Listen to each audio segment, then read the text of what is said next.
বন্দুক হামলায় নিহত এনওয়াইপিডি কর্মকর্তা দিদারুল ইসলামের সন্তানদের স্কলারশিপ দিয়েছে ন্যাশনাল ফুটবল লীগ। মঙ্গলবার ব্রঙ্কসে এনএফএল এর প্রধান কার্যালয়ে আয়োজিত অনুষ্ঠানে বাংলাদেশি বংশোদ্ভূত পুলিশ কর্মকর্তা দিদারুলের ৩ সন্তানকে বিভিন্ন উপহারসহ স্কলারশিপ তুলে দেন এনএফএল কমিশনার রজার গুডেল।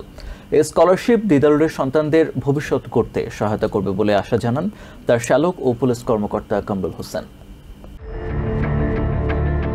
গত ২৮ জুলাই ম্যানহাটনের পার্ক অ্যাভিনিউয়ে বন্দুক হামলার শিকার হয়ে প্রাণ হারান বাংলাদেশি বংশোদ্ভূত পুলিশ কর্মকর্তা দিদারুল ইসলাম।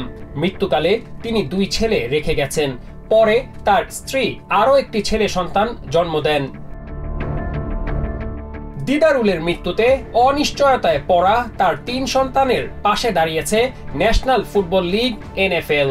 অলাভজনক সংস্থা ফোর্স অব অনারের অর্থায়নে দিদারুলের ৩ সন্তানকে স্কলারশিপ তুলে দেন এনএফএল কমিশনার রজার গুডেল। তিনি বলেন, তাদের ছোট্ট এই উপহারে হয়তো দিদারুল ইসলাম গর্বিত হবেন। প্রয়াত দিদারুল ইসলামের শ্যালক ও পুলিশ কর্মকর্তা কামরুল হোসেন জানান, দিদারুল সবসময় তার সন্তানদের শিক্ষার বিষয়ে চিন্তা করতেন। এনএফএল তাদের পাশে দাঁড়ানোয় কৃতজ্ঞতা জানান তিনি। পুরস্কার পেয়ে খুশি দিদারুলের ছেলেরা।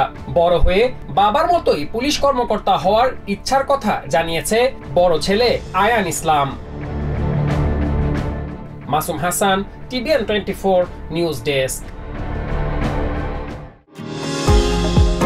নিউ ইয়র্ক থেকে সম্প্রচারিত টিভিএন 24 টেলিভিশন বিশ্বজুড়ে বাঙালির কণ্ঠস্বর।